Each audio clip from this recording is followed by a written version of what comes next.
Air France est une vieille dame. Air France est une vieille dame en Côte d'Ivoire. Air France est une vieille dame dans l'ensemble de l'Afrique. Et comme toute vieille dame, elle est respectable. Alors, pourquoi je dis que c'est une vieille dame? Au titre de mes responsabilités, j'ai non seulement la Côte d'Ivoire, mais j'ai aussi le Togo, le Bénin, la Guinée, la Côte d'Ivoire bien sûr, le Burkina Faso. Alors l'année dernière, on a fêté les 65 ans d'Air France au Burkina Faso.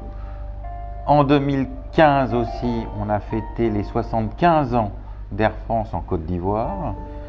Il y a quelques mois, au mois de juin, on a célébré les 70 ans d'Air France au Togo.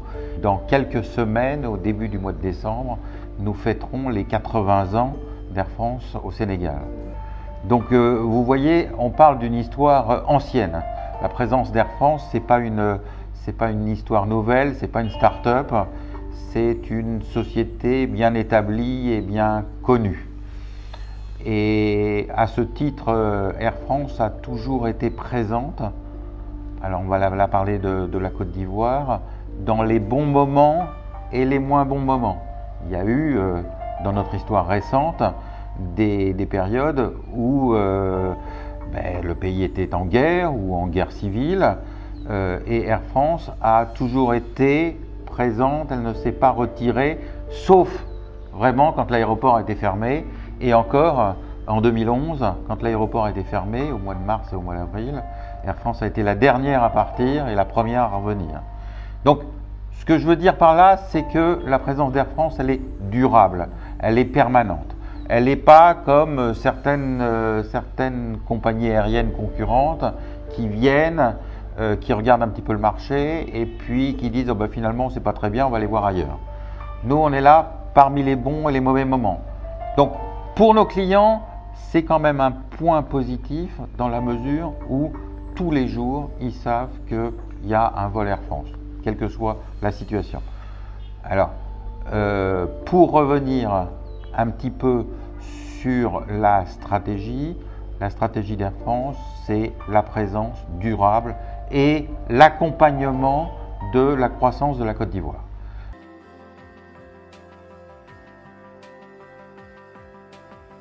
On en a quelques-uns. On cherche à jouer la mobilité africaine, je dirais.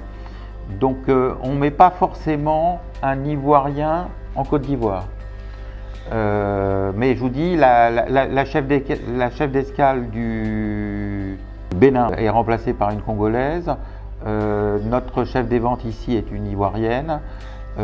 Et j'ai d'autres projets pour l'année 2017 où il y aura 2 postes d'expatriés en moins remplacés par des talents africains dont les talents ne sont pas encore identifiés formellement. Mais ça veut dire qu'en l'espace de 3 ans, on aura fait moins 40% d'expatriés.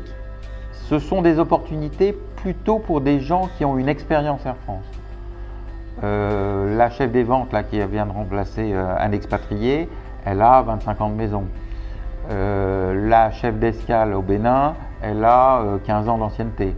C'est-à-dire que notre métier est assez spécifique. On ne trouve pas forcément sur le marché des gens qu'on peut parachuter comme ça. Et même si on les parachute, ils n'ont pas forcément la culture maison. Chez Air France, on rentre quand on est jeune, mais on en ressort 30 ans plus tard. Moi qui vous parle, je fêterai mes 30 ans d'ancienneté l'année prochaine, en 2017. Et je ne suis pas le seul. Donc il y a véritablement une culture Air France.